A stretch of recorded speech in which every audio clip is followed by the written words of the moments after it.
Tonight, a woman is charged for killing a man in his Ferguson home. Her arrest comes just days after another murder case involving a female suspect in Ferguson.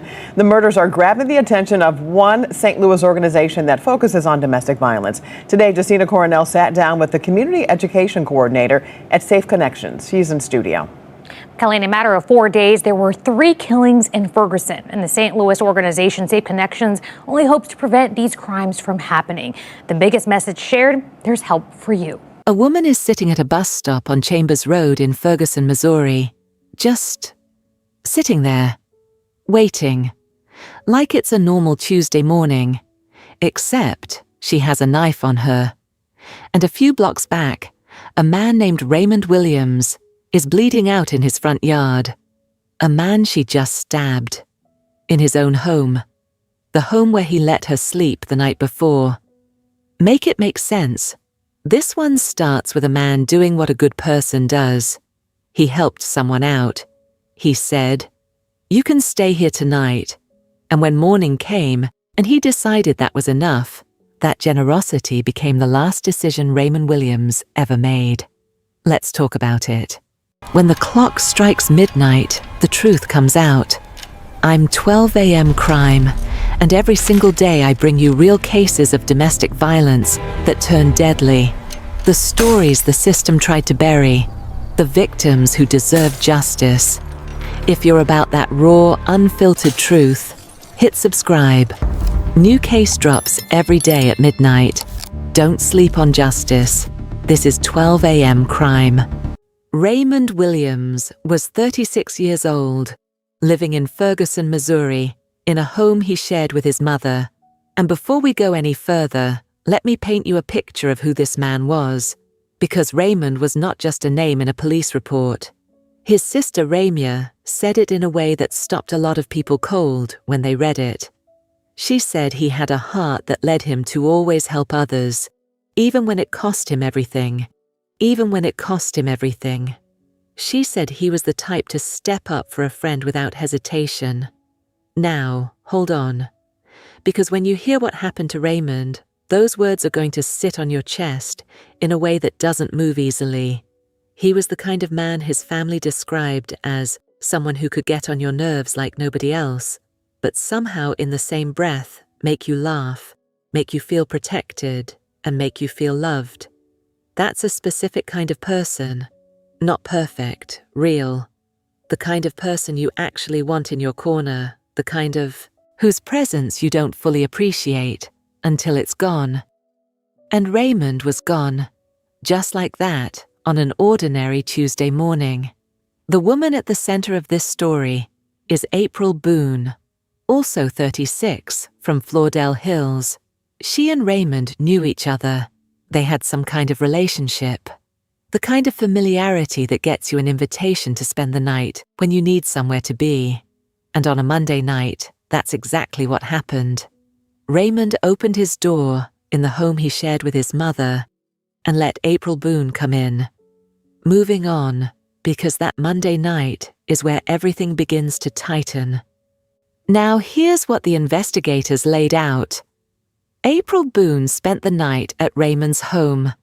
And the next morning, Raymond did what any reasonable person would do. He told her it was time to go. That's it. No record in any of the sources of a big argument leading up to that moment. No documented history of explosive conflict between the two of them being detailed by police. Just Raymond saying it was time for her to leave. Be so for real right now. That should have been the end of it. Someone says it's time to go, you get your things, and you go. That is how that works. That is how it was supposed to go. But April Boone did not leave. What she did instead changed everything for Raymond's family, for his mother who shared that house with him, and for a community in Ferguson that was already reeling from violence that week.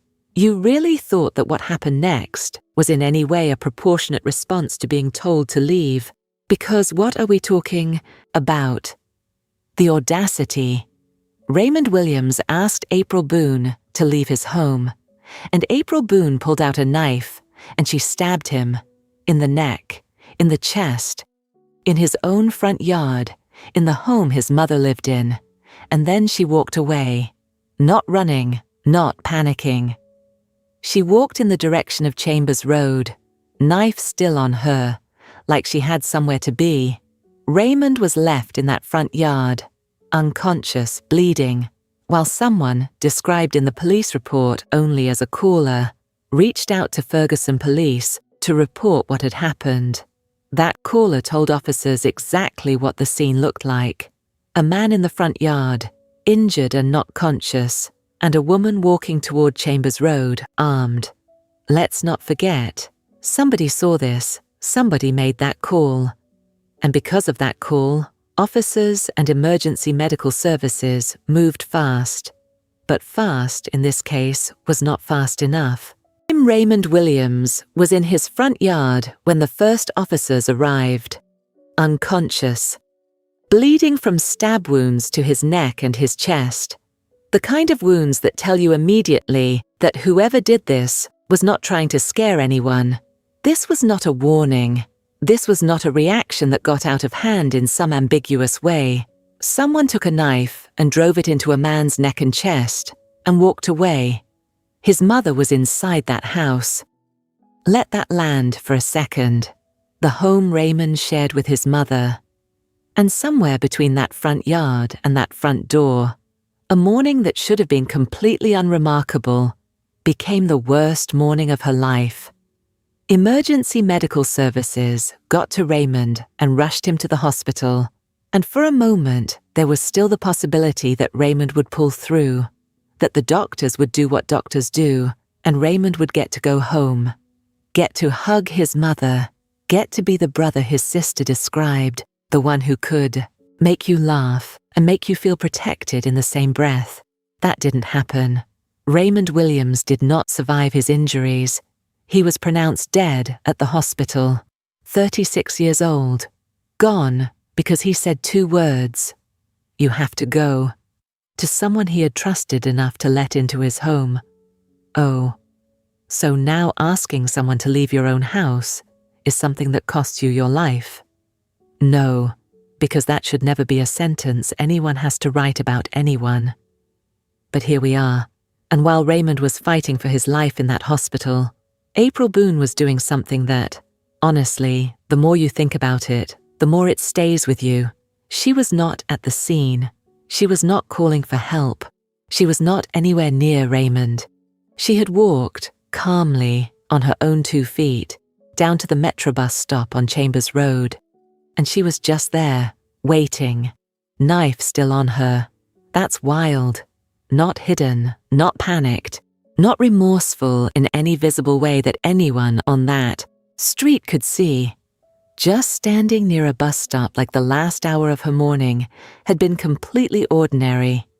When Ferguson police got the call, they had 2 things to work with right away. A victim, Raymond, in the front yard of a home on the 400 block of Ames Place, and a suspect, a woman armed, walking in the direction of Chambers Road. The caller gave them both pieces. That call was the thread that pulled this entire investigation forward in its earliest moments, because without it, April Boone might have gotten on that bus and been gone. She didn't get on that bus. Officers located April Boone near the Metrobus stop on Chambers Road, not far from where this all started. She was still armed when they found her, still had the knife, and she was taken into custody right there. Now, let me tell you something. When investigators started putting this together, the picture that formed was not complicated. It was painful, but it was not complicated. The timeline was clear. April Boone had been at Raymond's home since the night before. Raymond had told her that morning that she needed to leave, and at some point between that conversation and her walk to that bus stop, she had stabbed him in the neck and in the chest, and left him in the front yard of the home he shared with his mother. The evidence was right there.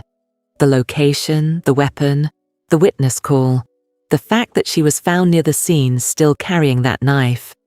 Investigators did not have to chase a ghost here. April Boone was sitting right there when they came for her, And that, in a strange way, is one of the things that makes this case so heavy, because there was no mystery to solve that would give Raymond's family time to hold on to some hope that maybe there had been a mistake. There was no long investigation that would allow them the grace of uncertainty. Raymond was gone, and the person responsible was already in handcuffs before the morning was over. Try again, April Boone. Because the community saw exactly what happened, and so did the law. The St. Louis County Prosecuting Attorney's Office moved forward with formal charges. April Boone was charged with second-degree murder and armed criminal action. She was held on a $250,000 cash-only bond, meaning she was not walking out of that jail without $250,000 in cash. And as of when this story was being told, there was no court date listed publicly. Be so for real right now. $250,000 cash only. The court understood the weight of what April Boone was accused of, and the people of Ferguson understood it too. Because here's the thing about Ferguson that week. This case did not happen in isolation. Moving on, because Raymond's story deserves more than a statistic. And the people who loved him made sure of that. A woman is being held by Ferguson police this afternoon in connection with a deadly stabbing. Police tell us a man was stabbed in a home on Ames Place, that's near Chambers and West Florissant. He ended up dying at the hospital. Police say the woman they're holding for questioning was in a relationship with the man, and they found her nearby at a bus stop. April Boone was taken into custody the same morning Raymond Williams died. No long manhunt, no dramatic chase. She was at that bus stop, knife still on her, and Ferguson police walked right up and took her in. The St. Louis County Prosecuting Attorney's Office charged her with second-degree murder and armed criminal action, $250,000 cash-only bond. She sat in jail, and that is where the law said she needed to stay while this moved through the courts. Now, the legal process will do what it does. And at the end of the day, a courtroom will decide what April Boone's life looks like going forward. But no verdict, no sentencing, no amount of legal language is going to give Raymond Williams' mother her son back. No ruling is going to give his sister her brother back. The court can speak to justice, but it cannot speak to that kind of loss. And that's the part that never makes the headlines the way it should. Raymond's sister Ramia took to Facebook after her brother was killed, and what she wrote stopped people in their tracks. She said, and I want you to hear this clearly, he had a heart that led him to always help others even when it cost him everything. She said his was the kind of spirit you don't forget, the kind that leaves a mark on everyone he touched. She called him forever her brother, forever missed, forever loved. Say it again for the people in the back, forever loved. And let's not forget that Ramia also said something that, if you are really listening, tells you everything about who Raymond was as a person. She said he was the type to step up for a friend without hesitation, because that's just who he was. So loving. And she's right, because the very reason Raymond is gone is because he was the kind of man who would open his door to someone who needed somewhere to be. That generosity, that openness, that was not a flaw. That was his character, and it should never have been something that put him in danger, because what are we talking about when a man cannot extend basic human kindness without it being used against him? When asking someone to leave your own home becomes a life or death moment, that's not something any of us should have to calculate before deciding to help a person out. Anyways, this case, alongside the other violence that hit Ferguson that same week, caught the attention of a St. Louis organization called Safe Connections, a group dedicated to reducing the impact of domestic and sexual violence in the region. And what their community education coordinator said in the wake of these cases is something worth sitting with.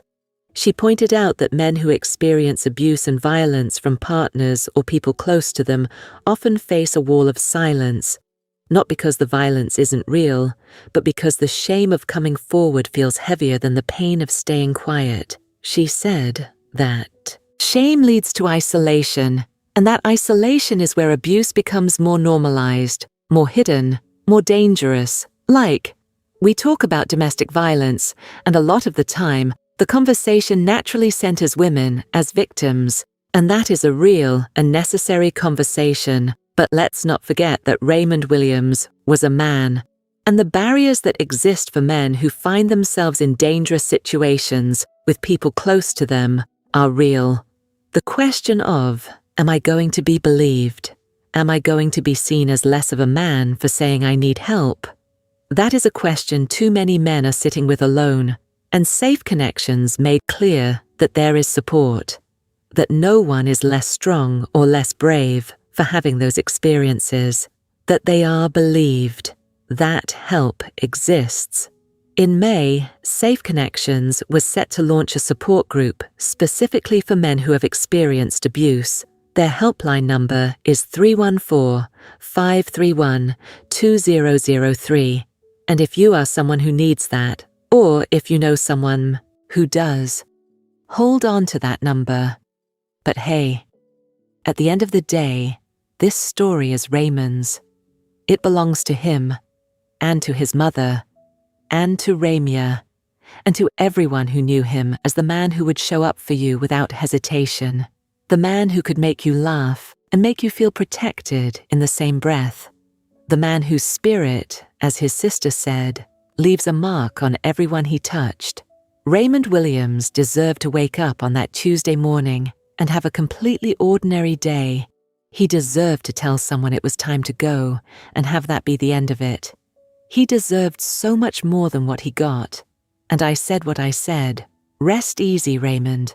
The people who loved you are making sure your name is not forgotten. These are not just stories. These are real people, real families, and real pain that did not have to happen. At 12 a.m. Crime, we tell these stories because silence is not respect. It is erasure. And the people in these stories deserve to be remembered, not erased. If this video moved you, share it, because somewhere out there, someone needs to hear that what is happening to them is not normal, and that help exists. Subscribe and come back, because we are not done talking about it.